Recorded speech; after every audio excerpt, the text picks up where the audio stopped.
day sa inyo lahat. Good afternoon sa ating mga Kers of Luzon, Visayas, and Mindanao.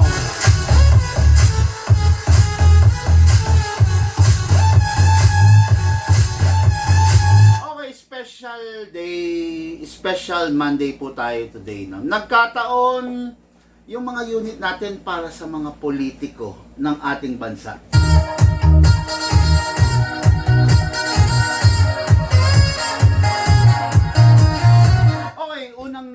Unang unit is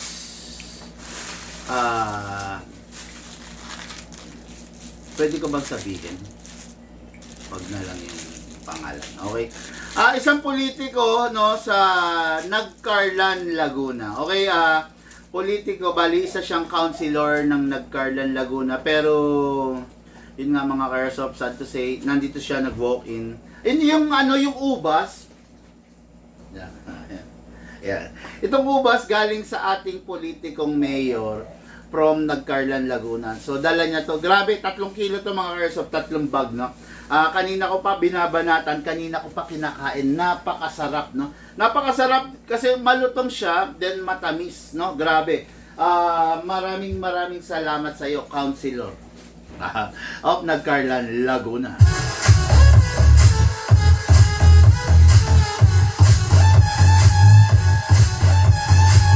Unit is the high-end version of a Glock 17, the fully licensed. This is not China, this is not budget meal Taiwan, this is a high-end Taiwan. What is good and special about this? Mamaya i-unbox natin, dalawa tayo, okay? Then another unit from politiko na naman na hindi involved sa flood control.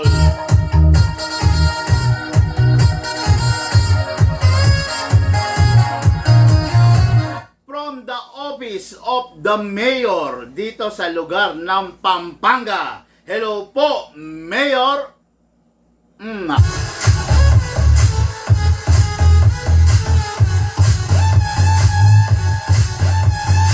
Unit niya, dalawa sa pinakamalupit na unit. Siyempre, the Everyman's Dream, the Shadow 2, rare edition, yung naka-Magwell version. Okay? Plus, another unit niya, the HK417. Meron ba tayo HK416? Actually, marami tayo HK416. Ayun, yan. Pakita ko lang sa inyo, no? This is the HK417, the RIS version of the HK. Ayan. RIS, meron siyang may leeg, no? Mamaya pakita ko sa inyo yung difference between HK416 and HK417. Makikita nyo, no? Na 417 na CQB version. Pero gusto ni asa na yung scope nito? Lagay mo na yung scope niya. Yung may laser ang request ni Mayor. Okay, HK416 and 417, ito yung unit nating butihing mayor ng isa sa bayan ng Pampanga. Wala.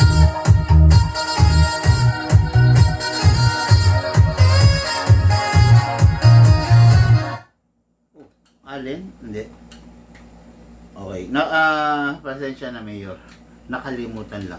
Nakalimutan nung taga-set up ko, nakalimutan ni Lucas na meron po palang kasamang scope. Huwag kang magagalit, Mayor, no? Maaga kang tatanda. Okay? So, ayan, ito yung scope na nirequest ng ating Mayor. Yan, para sa kanyang unit. Napakaganda, di ba? Yan. Ang lupit, no? Pero medyo may kabigatan talaga yung unit, Mayor. Pero syempre sa edad mo, malamang sa malamang, medyo maka-encounter ka ng medyo kabigatan dito sa unit, no? Just in case on the future mabigatan ka, pwede naman natin gawa ng paraan to, lagyan natin ng bipod, no? Mas lalong bibigat siya pag bubuhatin mo. Pero, malaking tulong kasi meron tutulong sa iyo para buhatin siya. Okay? Yan, para sa ating mayor ng Pampanga. Hindi ko na po sasabihin, mga Karsop, no?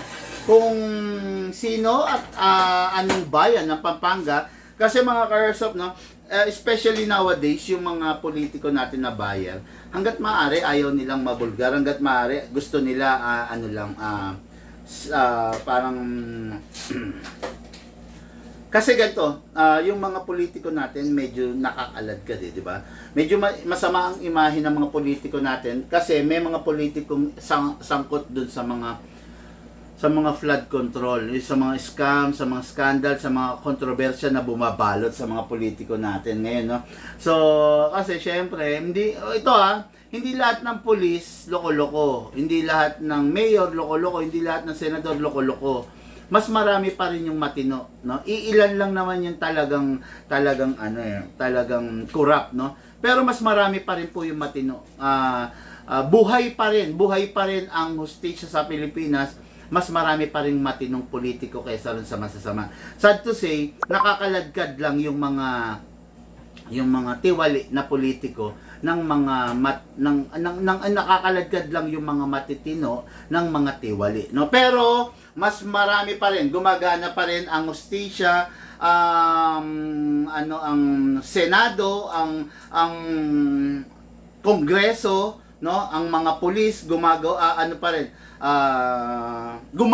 pa rin ng maayos. Okay? Sige, para sa ating ka-airsoft na nag-walk-in ngayon, counselor ng Nagcarlan, Laguna. Hello po sa iyo. Okay? So ito may dala sa atin si counselor na ang laki nito. Na mga ka-airsoft, no? Na ubas, no? Binabanatan ni Lucas, binabanatan natin kanina pa. Okay, unbox natin, no? This is the Glock 17, the SRC Umarex collaboration. Dalawang higante sa mundo ng airsoft nagsama to create this unit. Okay? So buksan natin at lalabas na at babalandra sa inyong mga mata is yung high-end edition of the Glock 17. Ano ba yung pinagkaiba ng low end sa high end? Okay, yan. Yung low end, mga airsoft, ang internals niya is recycled alloy. Okay? So, recycled alloy, ibig sabihin, how do you call this? Recycled alloy, ibig sabihin, yung mga materyales na nasira, like kawali, sandok, soda in can, coke in can, soft drinks in can, yung mga tansyan, alloy lahat yan. Sirang rice cooker, sirang kaldero, sirang sandok, sirang shansi, lahat ng nakikita nyong alloy, inire-recycle yan, nilulusaw yan. Okay? Kaya yung laman loob ng isang budget meal na Glock 17 or Glock series, yun. Okay? Pero ito, hindi kasi ito, dahil high-end to, hindi siya gumagamit ng recycled alloy, no? It's either gamit niya steel, CNC steel, or aluminum zinc. Pag sinabing aluminum zinc, mas matigas. Kasi binigyan siya ng component na zinc, no? Kaya yung alloy mas tumitigas, mas siya, how do you call this, mas matindi, mas solid, basta ganun yun. Okay, so ito malayo po ito ron, no? Kasi kung makikita nyo to, kung makikita nyo lang yung mga previous vlog natin, ipinakita natin yung difference ng alloy at saka ng high end, no? So from there, yung unit mas nagiging maganda dahil nga hindi siya recycled. Plus, itong unit na to is ni-request ng ating counselor. Actually, kaya medyo natagalan yung vlog natin ngayon. Dapat 3:33 or 3:30 nagro-roll na tayo, no? Time check ngayon is 3:56, magfo-4 na, no? Itong unit na to is a full upgrade version. Okay? Ilak manually. Kung mapapansin niyo, itong unit na to naka-fix outer barrel. Hindi na siya kumakalog. Ayan, no? Okay? Kahit anong gawin natin, hindi siya umaalog. Pag yung unit hindi naka-fix outer barrel, ganito ang itsura. Ito hindi to naka-fix outer barrel. Ayan, no? Ayan. Kaya kumakalog yan dahil hindi naka-upgrade. Itong unit ni Counselor ay naka-fix outer barrel. Ayan, makikita nyo, hindi siya kumakalog. Naka-fine tuning, naka-trigger job, naka-enhanced big bone nozzle at saka naka-half-up rubber. So, it means only one thing. Ang upgrade nito is sagad na. Nakalimang upgrade na to, no? 5 ang upgrade na kakarga rito. Pero itong unit na to, hindi siya naka-upgrade. Walang upgrade. Ayan, no? O, diba? Ayan, yan ang pagkakaiba nila, mga ka-airsoft, ha? Itong hawak natin, upgraded, request ng ating counselor dito. Ito yung i-demo yung test fire natin. Ito yung unit niya. Okay? Counselor, bali, ano na lang kayo. Note na lang kayo, ha? Okay, number 1, no, yung unit, ang pinaka-bilin ko, lagi lalagyan ninyo ng silicone oil. Kasi pag hindi ninyo nilalagyan, mabilis yung wear and tear na nagaganap. Okay? Pakita ko lang, ha. Ito, yung unit na bago, ito nasa kaliwa ko, yung nasa kanan ko, ito yung unit na hindi nilalagyan ng silicone oil. Tignan niyo yung ibabaw. Ubos na ubos, di ba? Tignan niyo mga ka-airsoft, po. Yan yung difference ng nalalagyan versus hindi nalalagyan. Tignan niyo yung ibabaw. Ubos, di ba? Kayod na kayod yung barrel. Pero yung bago, yan. Mapapanatili niyo yan, no? Mapapanatili niyo yung magandang barrel kung nilalagyan niyo ng silicone oil. Okay? Number 1, kailangan dito sa ibabaw. Lagyan po natin. Yan. Okay. After that, kasama na, i-maintain na rin natin, lagyan natin yung mismong nozzle niya. Yung loob. Yung kulay itim. Bali ano to, naka-enhanced nozzle po ito. Apo. Para na siya rin siyang halos big bore. Kaya malakas ang FPS nito, actually nasa 420, 440 to no? Okay then, wag nyo pong hahatakin to pababa. Ang gagawin nyo po, pull back nyo po yung slide. Ayan, yung ganun po tapos rest. Ngayon yung magazine po, itong unit pala na to is capable of 12 kg, 14 kg at saka CO2. Pero ito, pan 12 kg lang to. Pero ito dahil high-end edition to, 12 kg, 14 kg CO2, compatible po ito. Okay? Press the valve, then ito po. Ito nasa taas. Press mo. Okay, then spray. Okay. Ini-sprayan natin yan kasi output valve yan. Output valve may mga o-ring, may mga spring para hindi maganit, para responsive siya. Okay? Then dito rin sa ilalim, spray po tayo sa inlet valve. Ayan. Yes. Yan tama. Okay? Yung iba kasing magazine may butas na sa ilalim. Ito kasi wala pa. High-end edition kasi to. So, pero pwede mo naman butasin, babarenahan lang, no? DIY. Tatapat mo lang dun sa mismong inlet valve. Mamaya, gusto mo, butasan na natin. Libre lang naman, ako na magbubutas, no? Para sure na maitapat natin sa inlet valve. Okay? Tapos, kuha tayong green gas, syempre. Ang green gas na ginagamit dito, pwedeng 12 kg, pwedeng 14 kg, pwedeng CO2. Pero, gamit na lang muna tayo ng 12 dahil ito ang meron tayo. Upside down, then press down. 1, 2. Umuulan. Okay, yan. Nilagyan natin ito 2 seconds. After that, sara mo na. Kasi protection to. Itong bottom plate para kung sakali malaglag, may protection, no? Pero hanggat maaari, iwasan mo malaglag kasi baka magkaroon ng leak.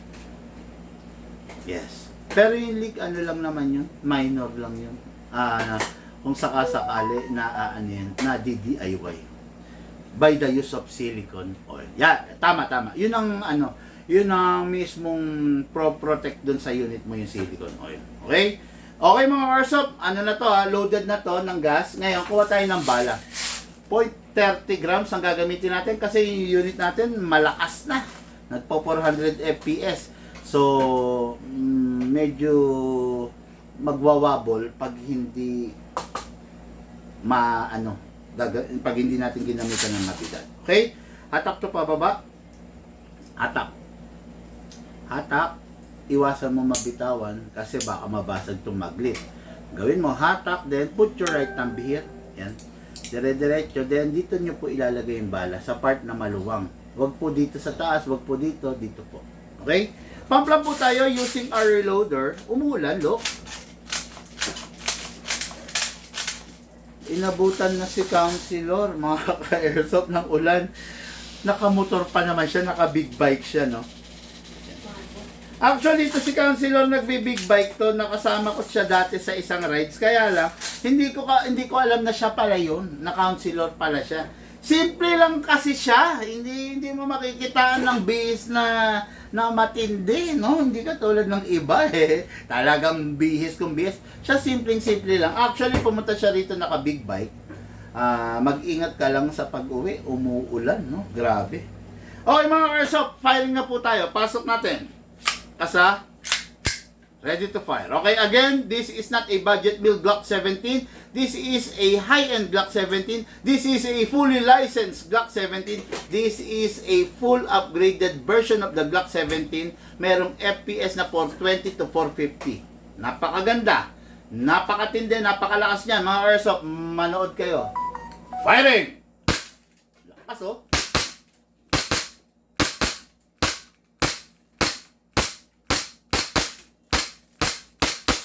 Open slide kasi wala na siyang bala. Next thing to do, release the magazine, then release the slide, then rest the hammer by pressing the trigger. Unit po ng ating Councilor from Nagcarlan, Laguna. Ito na po.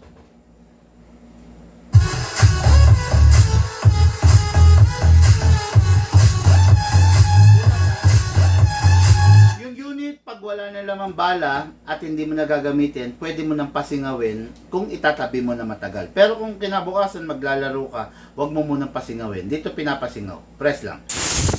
Okay. Unit po ng ating mayor. Ng ating Councilor of Nagcarlan, Laguna. Dito na po tayo, Councilor. Okay? So, okay. Okay, next unit, next unit natin and for our main event. Okay? Unit po ng ating mayor sa Pampanga na hindi ko papangalanan dahil sa ayaw niyang mabigyan ng kulay, no. Mga ka-airsoft, ganito, no. Yung mga mayor natin, yung mga senador, yung mga LGU, NGO, ano yan? Tao lang rin yan, no. Gusto lang rin nilang maglibang kaya bumibili rin ng airsoft yan. Kung ano ka na nanonood ngayon, ganun din yung mga yan. Kaya hindi natin dapat sabihan na na matik ba pag politiko ka at bibili ka ng mga gamit, ibig ba sabihin nun galing siya sa corruption? Hindi ganun yun, di ba? Wag tayong dapat na bukas ang isip natin. Wag tayong maging bulag sa katotohanan. Wag tayong maging mangmang sa katotohanan, no? Hindi ko mo yung mayor natin or yung councilor or yung vice mayor or yung governor natin bibili ng unit na airsoft na panglilibangan niya. Hindi ibig sabihin nun corrupt na siya. 'Di ba? Wag po natin ilagay sa isip pa natin palagi yung politiko natin corrupt. Hindi sila ganun. Okay? So, ayun, buksan lang po natin isip natin, no? Ito, katulad nito, from the mayor, office of the mayor, no? Kay mayor to, ng Pampanga. Hindi ko lang sasabihin yung town kasi, yun nga, ayaw niya masabi na, yan. Kasi, iba yung itutak ng ibang Pinoy ang iniisip nila, involved sa mga corruption. Hindi ganun yun, mga ka-airsoft, ha. So yan, katulad yan, ayaw magpakilala ng mayor na may-ari nito, no? Pero ako sana, gustong gusto ko yun kasi promotional sa paninda ko yun. Pero dahil nga ayaw, wala tayong magagawa ron. Okay? So buksan lang natin isip natin. Okay, this is a Shadow 2. The Everyman's Dream, the Shadow 2. This is the rare version. Nakita nyo naka-magwell. Yan ang malupit dyan. Rare version yan. At iba na rin yung laman loob nito compare mo sa other version of the CC. Okay? Ikakasa natin, ilalak natin manually, then tignan nyo yung unit. Naka-fix outer barrel. Normally, hindi talaga naka-fix outer barrel yan. Pero itong unit na to naka-fix outer barrel. Bakit? In-upgrade namin. Fix outer barrel, fine tuning, trigger job, enhance big bore nozzle. Ang ZZ, mahina lang yan, ha? Ang ZZ, normally 320, 340, swerte mo na, FPS. Pero dahil itong ZZ na to is naka-upgrade, enhance into big bore nozzle, at saka naka-hop-up rubber, iba ang FPS nito. Mas mataas kesa doon sa pangkaraniwan na nakikita ninyo. Okay? Plus, naka-upgrade na fixed outer barrel, naka-fine tuning, naka-trigger jam, naka-hammer protection pad. Talagang durability-wise, ito na yung unit na yun. Okay? Ang ZZ ay isa sa mga unit na capable of all types of gas. 12 kg, 14 kg, CO2. Pwede rito. Okay?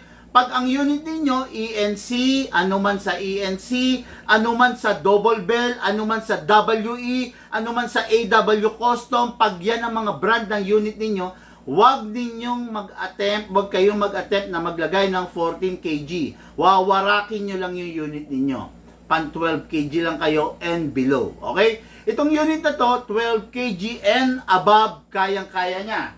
Kasi, ang ZZ Shadow ay full steel internals. Ibig sabihin, purong bakal ang laman loob niya. Kaya nga kung makikita nyo, dumidikit siya sa magnet. Kasi matindi, matibay talaga ang laman loob ng isang ZZ Shadow. Okay? Full steel internals yan, kaya dinidikitan ng magnet. Ngayon, yung unit natin, kasa natin, ilock natin manually, sprayan natin yung loob. No? Okay. Tapos kunin natin yung magazine. Ay, sorry. Ito pala yung magazine. Press the valve, output valve, then spray. Okay, then dito rin sa ilalim, spray. Okay. After that, syempre, kuha tayo ng gas. Lahat ng klase ng gas, pwede sa kanya, pero ang gamitin lang natin is 12 kg kasi ito yung available. Upside down, then press down. 2 seconds only, mga ka-airsoft. 1, 2, 2 seconds lang. Bakit? Kasi yung unit upgraded naman. Pag hindi upgraded, wag natin ng 2 seconds. Dapat 5 or 7. Pero dahil upgraded, ibig sabihin, matipid siya sa gas. Okay? Kunin natin yung reloader. Hatakin natin to. Place your right thumb here. Then pump lang po tayo ng bala.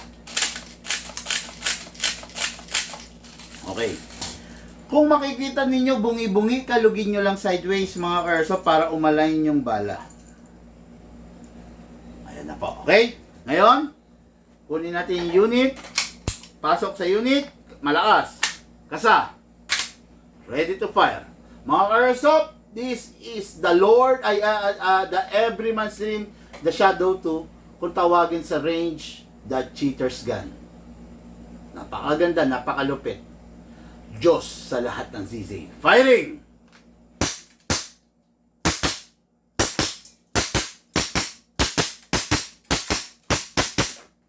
Open slide. Nahagingan na naman to ha. Open slide kasi wala na siyang bala. Next thing to do, release the magazine, release the slide. Then rest the hammer by pressing the trigger. Unit po natin ka-airsoft, Mayor of Pampanga.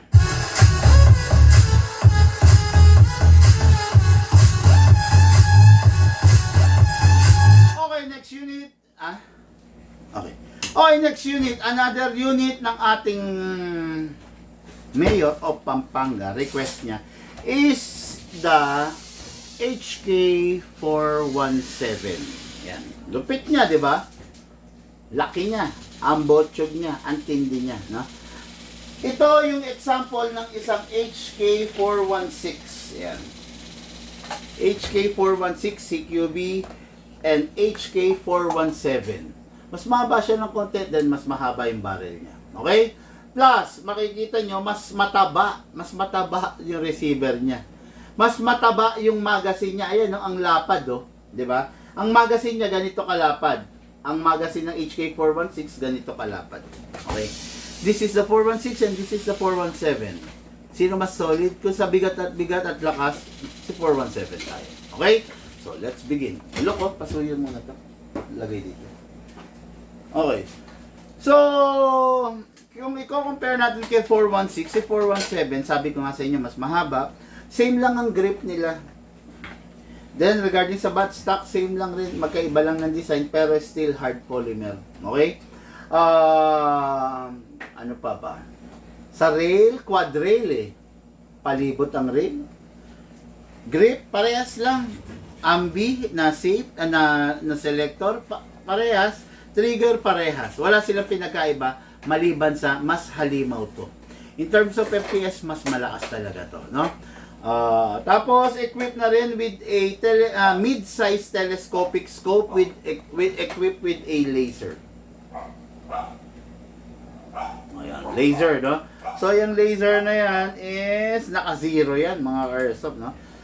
Plus, kung mapapansin niyo yung unit, matte black. Napaka-elegante. Di ba? So, wala namang ganong iniba, wala namang ganong binago, maliban na lang sa magazine. Magazine niya, ito. Ang magazine nito, mga ka-airsoft, hindi siya yung conventional na binubuksan at kinakamot. Wala. Ang magazine nito, kung tawagin to, is the spring type magazine. Ayan. Ginagamitan siya ng reloader para makapag-load ka. Itutusok mo lang to sa ibabaw. Yan. Tusok din, pump. O, ayan, di ba? Yan, ganyan. This is 180 rounds magazine. Maraming malalaman. Kasi ano to, normally itong mga ganito isineset up siya as DMR. Hindi naman talaga pinang tatangki itong mga ganito, not unless na yung gagamit super laki, super tangkad at saka talagang physically fit. Kasi mabigat po tong unit na to, no? Kung di ako nagkakamali, nasa 4 kilos to. So may dala-dala kang 4 kilos pag bit mo siya. Okay? So saan nilalagay ang battery dito sa butt stop? Adjustable pa rin to. Okay, ayan, no? Napakaganda. Ang hirap niyang i-maneuver, mga ka-airsoft. Promise, mabigat po siya, no? Dito lalagay yung battery sa butt stop at alasin natin, then i-load natin. Okay? Ito. Yan. Pasok natin yung battery. Li-poly, no? Pasok natin, then plug natin. Okay? Look, pa-check naman yun dito. Baka barado yung ano na naman. Okay, then balik lang natin to, no? Dun, check mo lang yung likod. Okay, yan na. Sige. Then single fire. Rapid fire. Ayan, di ba? Ngayon, since maglagay pala tayo ng 0.20. Maglalagay lang ako 0.20, mga airsoft, pa. Maglagay tayo ng 0.20 para makita niyo yung chrono test niya, no?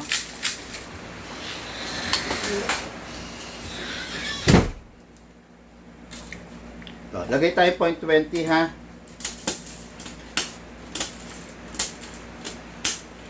Okay, para makita niyo yung chrono result, ha? Yan. Tulad ng ibang AEG, hindi na kinakasa to. Okay, pag nasa nyo kasi to, bubukas tong gilid. Kailangan isara ninyo kasi pag bumukas yung gilid, so delikado, baka mabasa or malagyan ng dumi, ng alikabok, yung half-up chamber nyo, masisira po. Okay? So, mag-chrono tayo, mga airsoft, ha. Look, kunin mo yung ano.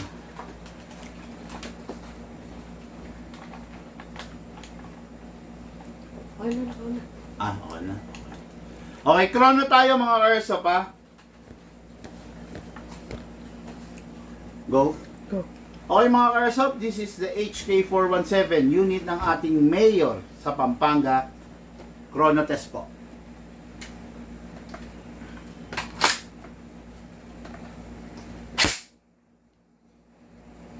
Isa pa. Wala. Wala. Wala. Wala. Wala. Ayaw. Golo ko na naman po. Mayor, pasensya ka na. Kanina lang nagamit ko pero ngayon ayaw na naman. Nalagyan na naman ng bala, no? Masyado kasi sensitive, mga ka-airsoft, no, yung chrono. Yung chrono, pag merong ibang gumamit tapos hindi niya ganong alam, kabisado yung paggamit, ang tendency nasisira, no? So, pagpasensyahan nyo na po. Kabibili lang natin ng chrono, ganyan na naman, May tinamaan kasi dati yan, no?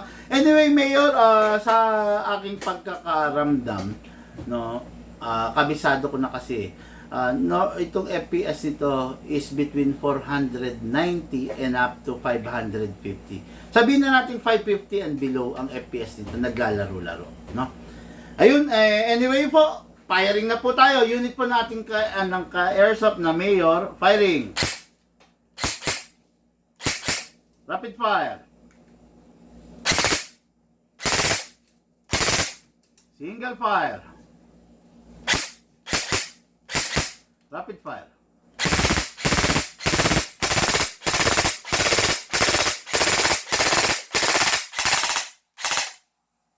Grabe, napakatindi nitong unit na to. Tuwing matatapos maglaro, always clear the magazine, then rest the spring. Samputok.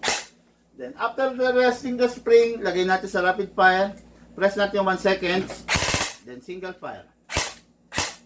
Ulit. Yan. Hirap. Yan. Importanteng maire-rest mo yung unit mo pagkatapos mong gamitin para hindi po siya magkakaroon ng pagbabago sa FPS niya. Kasi yung spring natin nai-stress. Okay? So ito po, unit natin ka-airsoft, Mayor of Pampanga.